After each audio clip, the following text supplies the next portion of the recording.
Hello friend, welcome back to our channel G K prince academy.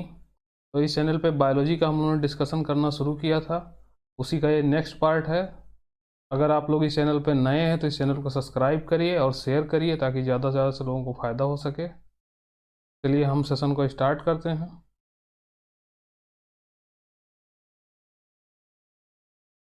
इसमें सबसे पहला आपका क्वेश्चन है, निम्नलिखित में से कौन सा युग्म सही सुमेलित नहीं है। कौन मैचिंग का क्वेश्चन है, कौन सा सही सुमेलित नहीं, तो एक एक करके हम चेक करते हैं इसमें। सबसे पहला ऑप्शन जो आपका दिया गया है रेटिनॉल। रेटिनॉल का जो सुमेलित दिया गया है जीरोप्थैल्मिया देगा, तो ये तो सही है। विटामिन ए की कमी से जीरोप्थैल्मिया होता है, रेटिनॉल उसका केमिकल नेम है। बी ऑप्शन आपको जो दिया गया है टोकोफेरॉल, तो यही सही हो जाएगा। टोकोफेरॉल से बेरी वेरी रोग नहीं होता है। नेक्स्ट ऑप्शन जो आपका दिया गया है बी टोकोफेरॉल, इसमें बेरी वेरी दिया गया है रोग जो कि विटामिन B1 की कमी से होता है, थायमीन की कमी से होता है। तो आपका बी ऑप्शन सही है, इसमें ये सही सुमेलित नहीं दिया गया। चलिए हम नेक्स्ट क्वेश्चन देखते हैं, जो कि दिया गया है, कौन सा विटामिन ऊष्मा द्वारा आसानी से नष्ट हो जाता है। कि गर्म करने से कौन सा विटामिन नष्ट हो जाता है। तो ये जो होता है आपका विटामिन सी होता है। इसमें आपका जो बी ऑप्शन दिया गया है एस्कॉर्बिक एसिड, ये सही हो जाएगा। अगर जो जिस फल में विटामिन सी पाया था, अगर उसको आपने बहुत ही उष्मा दे दी तो उसमें विटामिन सी का कैरेक्टर नष्ट हो जाएगा। तो इसमें आपका बी ऑप्शन सही हो जाएगा। डी ऑप्शन भी देख लीजिए, थायमीन दिया गया है जो कि केमिकल नेम है विटामिन B1 का। सी ऑप्शन जो आपका दिया गया टोकोफेरॉल, ये है केमिकल नेम विटामिन ई का। तो आप लोग इसको यहाँ से ऐसे ही याद कर सकते हैं। नेक्स्ट क्वेश्चन जो हमारा है, आयोडीन की कमी के कारण कौन सा रोग होता है। या आयोडीन की डिफिशियंसी से कौन सा रोग होता है। तो आयोडीन की कमी से ग्वाइटर रोग होता है, गठमाला, जिसमें आपका बी ऑप्शन सही हो जाएगा। इसमें फर्स्ट ऑप्शन भी आप लोग चेक कर लीजिए, रतौंधी दिया गया है जो कि विटामिन ए की कमी से होता है। तो एक ही क्वेश्चन से आप लोग दो क्वेश्चन तैयार कर सकते हैं यहाँ, कि विटामिन ए की कमी से रतौंधी और आयोडीन की कमी से ग्वाइटर रोग होता है। नेक्स्ट क्वेश्चन जो आपका है, निम्नलिखित युग्मों में से कौन सा सुमेलित नहीं है। ये भी मैचिंग का क्वेश्चन है, इसमें एक एक ऑप्शन हम चेक करेंगे। फर्स्ट ऑप्शन जो आपका दिया गया थायमिन, जिससे कि बेरी बेरी रोग होता है, ये सही है। बी ऑप्शन जो आपका दिया गया है विटामिन डी, सूखा रोग, हाँ ये भी सही है। रिकेटस इसे हम कहते हैं। सी ऑप्शन जो आपको दिया गया है वो है विटामिन के। विटामिन के से बांधपन, तो ये होता है विटामिन ई से। तो आपका सी ऑप्शन इसमें गलत हो जाएगा, कि विटामिन के से बांधपन नहीं, विटामिन ई से होता है।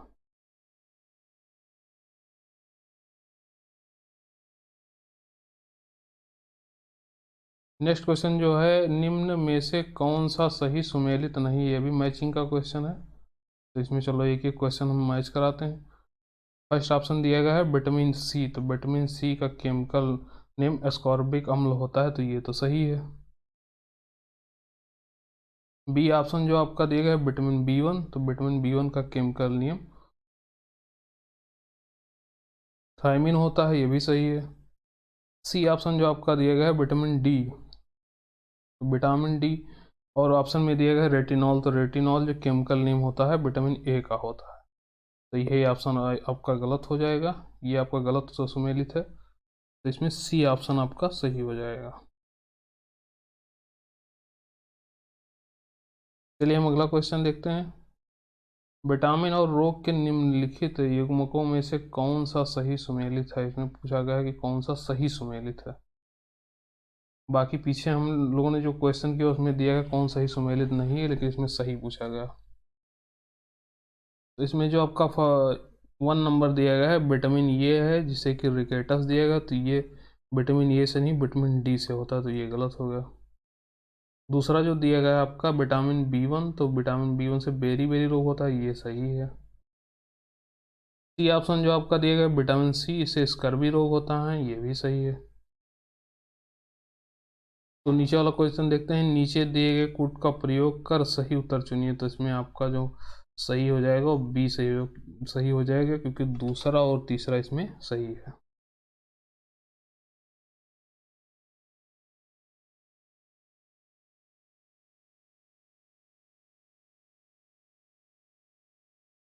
ये क्वेश्चन जो हमारा है, निम्नलिखित में से किस युग में सही सुमेलित नहीं है। ये भी सुमेलित का क्वेश्चन है, तो इसमें भी हम एक एक ऑप्शन चेक करेंगे। पहला ऑप्शन जो आपका दिया गया है थायमिन दिया गया है, तो बेरी बेरी रोग होता है, सही है ये। बी ऑप्शन जो आपका दिया गया स्कॉर्बिक अम्ल, जिससे स्कॉर्बिक डिजीज होता है, तो ये भी सही है।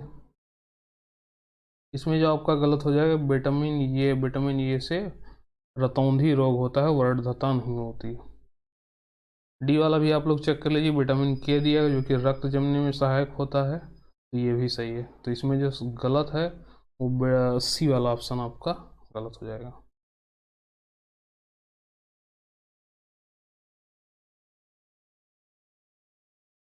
नेक्स्ट क्वेश्चन जो हमारा है कि इसमें भी मैचिंग का क्वेश्चन है, तो इसमें हम एक एक क्वेश्चन को एक एक ऑप्शन को मैच कराते हैं। विटामिन सी दी गई है, तो इसके कारण जो रोग होता है वो स्कर्वी रोग होता है, ये का फोर्थ वाला हो जाएगा। विटामिन ये जो होता है उसे रतौंधी रोग होता है, ये मैच हो गया। विटामिन बी से बेरी बेरी रोग होता है, ये भी मैच हो गया। फोलिक एसिड से जो होता है रक्त अल्पता, मतलब रक्त खून की कमी जो होती है वो फोलिक अम्ल के कारण होती है, ये तीसरा हो गया आपका। अब यहाँ हम चेक कर लेंगे कि पूरा किस में मैच कर रहा है। तो ये का 4, बी का 3, सी का फर्स्ट और डी का दूसरा, इसमें फर्स्ट ऑप्शन आपका सही हो जाएगा। इस तरीके के क्वेश्चन बहुत ध्यान से करिए, क्योंकि इसमें 3 से 4 क्वेश्चन समझ लीजिए कि हैं, है तो एक ही क्वेश्चन है, 3 से 4 क्वेश्चन तैयार कर सकते हैं आप इससे। चलिए नेक्स्ट क्वेश्चन देखते हैं हम। अगर एक व्यक्ति रिकेटस से पीड़ित है तो व्यक्ति में कौन सी विटामिन की कमी होगी। तो विटामिन डी की कमी के कारण रिकेटस होता है, इसे सीधे ही याद करना है कि विटामिन डी के कारण रिकेटस नामक रोग होता है। सी ऑप्शन जो आपका दिया गया है विटामिन ए, इससे रतौंधी होता है। चलिए हम आगे बढ़ते हैं। इसमें केमिकल नेम दिया गया है अगले क्वेश्चन में कि ये है विटामिन टोकोफेरॉल होता है। टोकोफेरॉल किसका केमिकल नेम होता है। तो जो विटामिन ये होता है उसका केमिकल नेम रेटिनॉल होता है। विटामिन ई जो होता है उसका केमिकल नेम टोकोफेरॉल होता है। तो इसमें जो आपका ऑप्शन सही होगा ऑप्शन डी सही हो जाएगा कि विटामिन ई का जो केमिकल नेम होता है वो टोकोफेरॉल होता है। नेक्स्ट क्वेश्चन जो हमारा दिया गया है, विटामिन के विशिष्ट भूमिका जिसके संश्लेषण में। तो विटामिन के का काम होता है जो ब्लीडिंग को रोकने में होता है, थक्का जमाने में। तो प्रोथ्रोम्बिन में यूज होता है, जो प्रोथ्रोम्बिन थ्रोम्बिन में कन्वर्ट होता है, तो विटामिन के कारण से होता है। तो इसमें जो आपका ऑप्शन सही हो जाएगा ऑप्शन डी सही हो जाएगा। बी ऑप्शन दिया गया है प्रतिरक्षी, तो ये नहीं होता, क्योंकि प्रतिरक्षा तंत्र जो होता है लिम्फोसाइट्स का काम होता है। सी ऑप्शन जो आपका दिया गया ग्लोबुलिन, तो ये प्रोटीन होती है, इसका भी इससे कोई मतलब नहीं है। इसमें जो ऑप्शन आपका सही हो जाएगा वो डी ऑप्शन आपका सही हो जाएगा। नेक्स्ट क्वेश्चन जो हमारा है, निम्नलिखित में कौन विटामिन सी का सबसे अच्छा स्रोत है। विटामिन सी सबसे ज़्यादा किस में पाई जाती है। विटामिन सी जो सबसे ज़्यादा पाई जाती है वो आंवला में पाई जाती है, इसमें आपका डी ऑप्शन सही हो जाएगा। आंवला में विटामिन सी सबसे ज़्यादा पाई जाती है। सी ऑप्शन जो दिया गया है गाजर, तो गाजर में सबसे ज़्यादा विटामिन ये होती है, आप लोग याद कर लीजिए कि विटामिन ये सबसे ज़्यादा गाजर में होती है।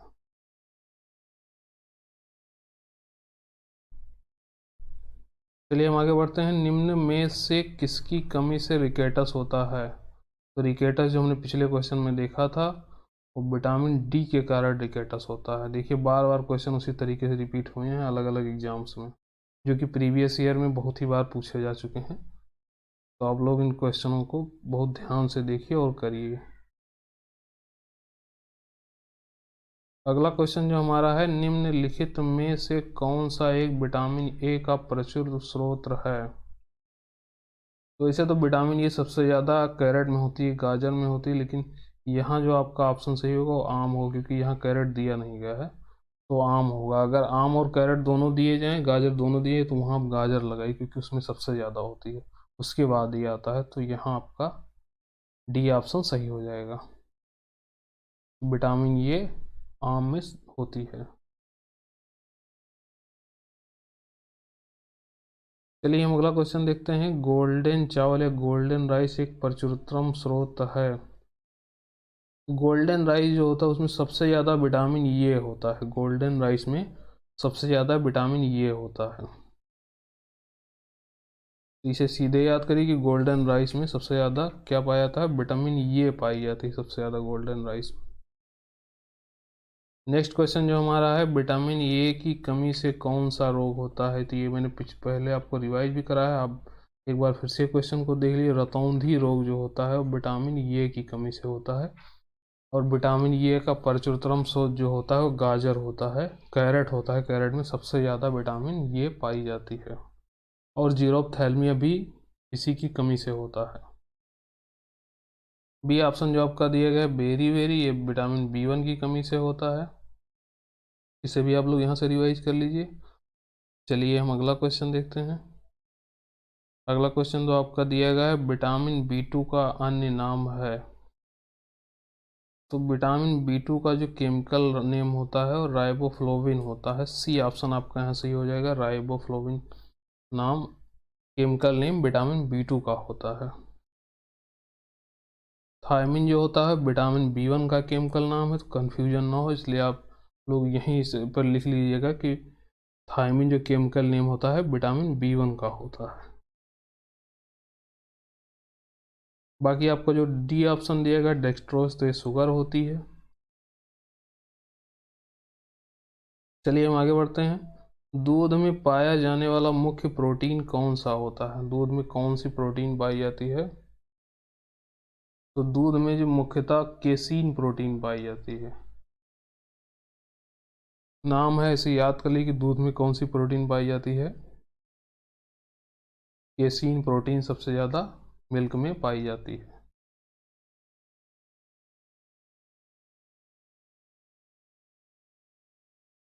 अगला क्वेश्चन जो हमारा है, विटामिन ए की कमी से कौन सा रोग होता है। तो रतौंधी होता है। रिवाइज कर लीजिए, पीछे मैं आपको करा चुका हूँ इस क्वेश्चन को। चलिए हम आगे बढ़ते हैं। विटामिन बी2 का अन्य नेम, इसको भी आप लोग रिवाइज कर लीजिए, राइबोफ्लोविन होता है।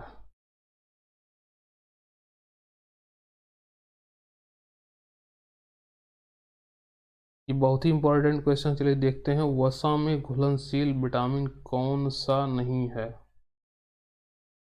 वसा में घुलनशील विटामिन कौन सा नहीं है। तो विटामिन बी और सी जो होते हैं वसा में घुलनशील नहीं होते हैं, बाकी वसा में घुलनशील होते हैं। विटामिन ए, डी और के। जो फर्स्ट ऑप्शन आपका दिया गया विटामिन ए, ये भी घुलनशील होता है। बी वाला जो दिया गया विटामिन डी, ये भी होता है। और जो ऑप्शन डी आपका दिया गया विटामिन के, ये भी वसा में घुलनशील होता है। इसका एक कोड भी याद करने का आप लोग याद कर सकते हैं, डेका से। वसा में जो घुलनशील प्रोटीन होता है डेका। विटामिन ई भी होता है, अगर ऑप्शन में आपको दिया जाए कहीं तो आप लगा सकते हैं उसको। चलिए हम आगे बढ़ते हैं।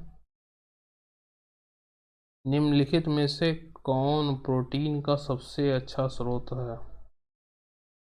प्रोटीन का सबसे बेस्ट सोर्स पूछा गया है आपका, तो मूंगफली होती है जो कि प्रोटीन का बेस्ट सोर्स होती है।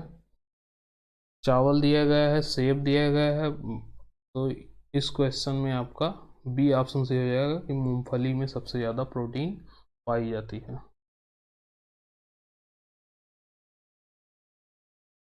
चलिए हम नेक्स्ट क्वेश्चन देखते हैं, जो कि मैचिंग का क्वेश्चन है, जिसमें ये जो आपका दिया गया ये पर नहीं पैर होगा, गलत एडिट हो गया है। पैर रहित कीड़ा है। बी ऑप्शन जो आपका दिया गया उड़ान रहित पक्षी के बारे में पूछा गया कि कौन उड़ नहीं सकता। सी आपका दिया गया अंग रहित रेंगने वाला, कि ये अंग रहित रेंगने वाला, जिसमें अंग नहीं है रेंगने वाला लेकिन रेंगता है। डी आपका जो दिया गया है लिम्ब रहित पशु। तो जो ये होगा वो दूसरे से सुमेलित करेगा कि पैर रहित कीड़ा जो होता है वो सिल्वर फिश होता है। अब इसमें फिश तो पीछे लगा है लेकिन ये एक्चुअली मछली है नहीं, ये इंसेक्टा का मेंबर होता है। उड़ान रहित पक्षी है होता है जो कीवी होता है, पक्षी तो है लेकिन ये उड़ नहीं सकता। जनरली क्या होता है सभी पक्षियाँ उड़ती हैं लेकिन ये एक्सेप्शन है, ये उड़ नहीं सकता कीवी। अंग रहित रेंगने वाला जो होता है वो सांप होता है, और लिम्ब रहित पशु जो होता है वो मछली होता है। चलिए अब हम ऑप्शन को मैच कराते हैं। ये का दूसरा जो बी ऑप्शन में आपका सही हो जाएगा। यहाँ बी का फर्स्ट हो जाएगा, सी का फोर्थ और डी का तीसरा। तो आपका है बी ऑप्शन आपका सही हो जाएगा।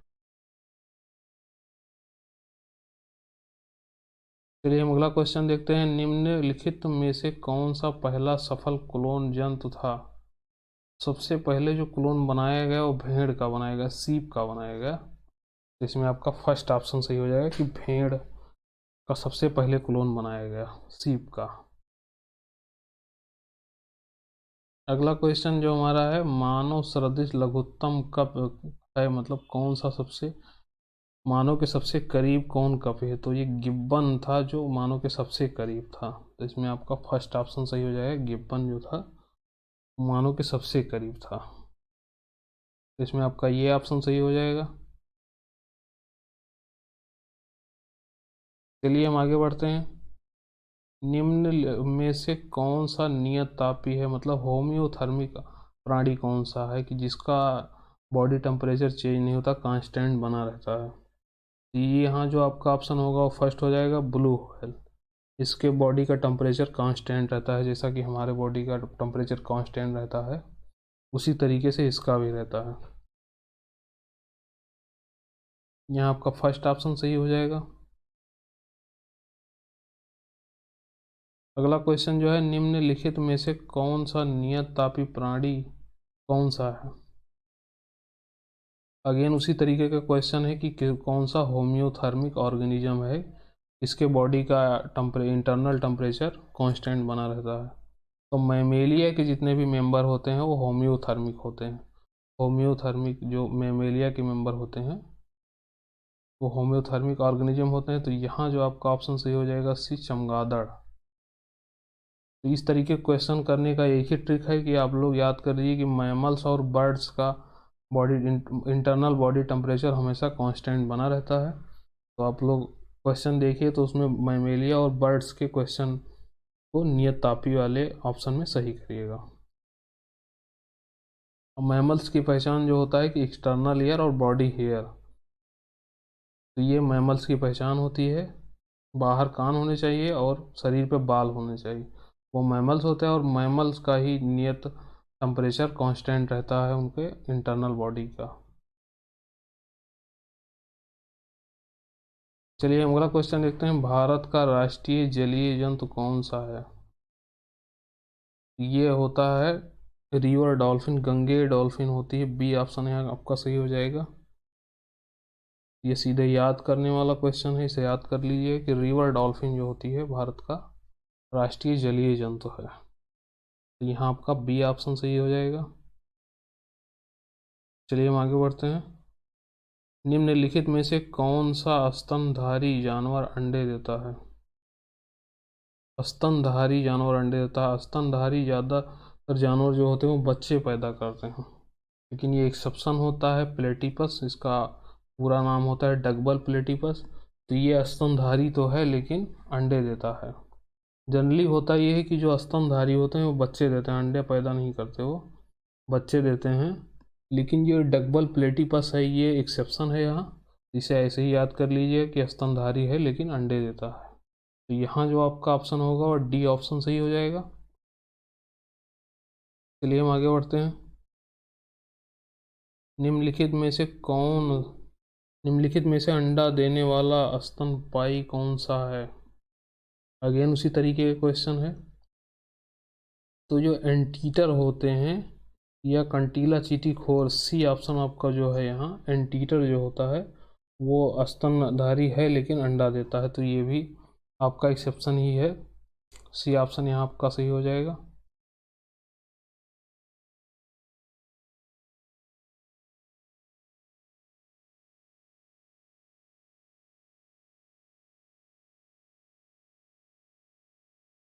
ये रहा पूरा ओवरऑल वीडियो। तो इसमें आप लोगों को जो कमी लगे वो हमें कमेंट बॉक्स में जाके ज़रूर बताइए। अगर चैनल पे आप लोग नए हैं तो चैनल को सब्सक्राइब और शेयर करिए। Thank you.